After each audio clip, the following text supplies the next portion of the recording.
तुम्ही सुद्धा देव आहात. लक्षात घ्या, तुम्ही सुद्धा देव आहात. फरक एवढाच आहे की तुम्ही चर्मचक्षुच्या बाहेर जायला तयार नाही. मी ज्ञानचक्षु न चराचराकडे पाहतो आणि मी महाकारण देहानं संपूर्ण चराचरामध्ये देहाचे 4 प्रकार, एक स्थूल देह, सूक्ष्म देह, कारण देह आणि महाकारण देह. ज्यावेळी तुमचा महाकारण देह विकसित होतो त्याला ओरा म्हणतात वैज्ञानिक भाषेमध्ये. त्यात तुम्ही सर्वत्र चराचरामध्ये असता. ते शोधा, ते शोधा. याच्यासाठी जन्म आहे. माझे अनेक अभंग या आत्मसाक्षात्कारावर आहेत.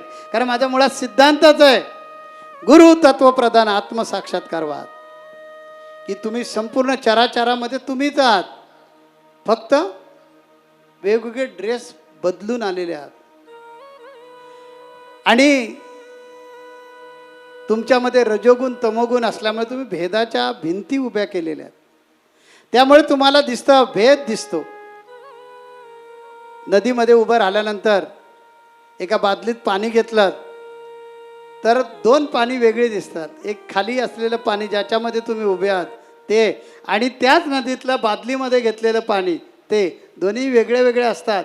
भेद नष्ट झाला. ती गुरुकृपेने होत असतो. तो गुरुकृपेने होत असतो. जोपर्यंत गुरूंची कृपा नाही तोपर्यंत शक्यच नाही. म्हणून तर ज्ञानेश्वर माऊलींनी सांगितले ना, सद्गुरू सारिका असता पाठीराखा, इतरांचा कोण लेखा कोण करी. सद्गुरूंची कृपा झाली की आत्मसाक्षात्कार होणार आहे. म्हणून माझ्या सिद्धांताचं नाव आहे गुरुतत्वप्रधान आत्मसाक्षात्कारवाद. तुम्हाला आत्मसाक्षात्कार होणार का? 100% होणार. कारण त्याच्यासाठीच भगवंतानं तुम्हाला निर्माण केलं आहे. आणि तुम्ही असे तसे नाही, एडे गबाळे नाही आहेत. तुम्ही स्वतःला का कमी समजता? अरे जन्मोजन्मी आम्ही बहुपुण्य केले तेव्हा या विठ्ठले कृपा केली आणि असा देह दिलाय आपल्याला. फक्त आपल्याला कळलेलं नाही. त्या मेंढपाळासारखी आपली परिस्थिती आली. रत्न मिळालं, मेंढराच्या गळ्यामध्ये तो रत्नाचा खडा बांधून ठेवला आहे. पारखी ज्यावेळी येतो त्यावेळेला काय करतो, तो ओळखतो आणि मग तो सांगतो, ए बाबा तुला किती पैसे पाहिजे ते दे, पण मला तो दे. हा रत्न पारखी म्हणजे गुरु. म्हणून गुरुना शरण जा, सद्गुरूंना शरण जा. आज जीवन जे आहे ते पाण्याच्या बोंगड्यासारखं झालेलं आहे. बुडबुड असतो ना तसं झालं आहे. कधी फटकन फुटून जायला सांगता येणार नाही. त्याच्या अगोदर प्रपती स्वीकारा. आमच्या विशिष्ट अद्वैत सिद्धांतामध्ये प्रपतीला महत्त्व आहे. बाकी काही करू नका, गुरुना शरण जा.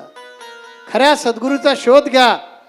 म्हणून आमच्या संप्रदायात आलं की लगेच माळ नाही घालत आम्ही.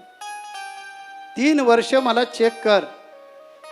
आमच्याकडे 3ऱ्या वर्षी सांगितलं तर साधक दीक्षेमध्ये पहिली उपासक दीक्षा पहिली, म्हणजे बाबा तुला भक्ती करायला जमेल का बघ, आणि मग साधक व्हायचं तर 3 वर्ष होतात, त्यात तो साधक होतो. त्याला 2 सूत्र देतो आम्ही. पहिलं सूत्र तपासून घे आणि दुसरं सूत्र करून पहा. तपासून घ्या आणि करून पहा. करून काय पाहायचं आहे? स्वप्नात सुद्धा कुणाचं वाईट चिंतणार नाही, कुणाला फसवणार नाही, कुणाला लुबाडणार नाही, कुणाला छळणार नाही, कुठल्याही प्रकारचं दुर्वर्तन करणार नाही, दुर्व्यसन करणार नाही, बाहेर केली वागणार नाही.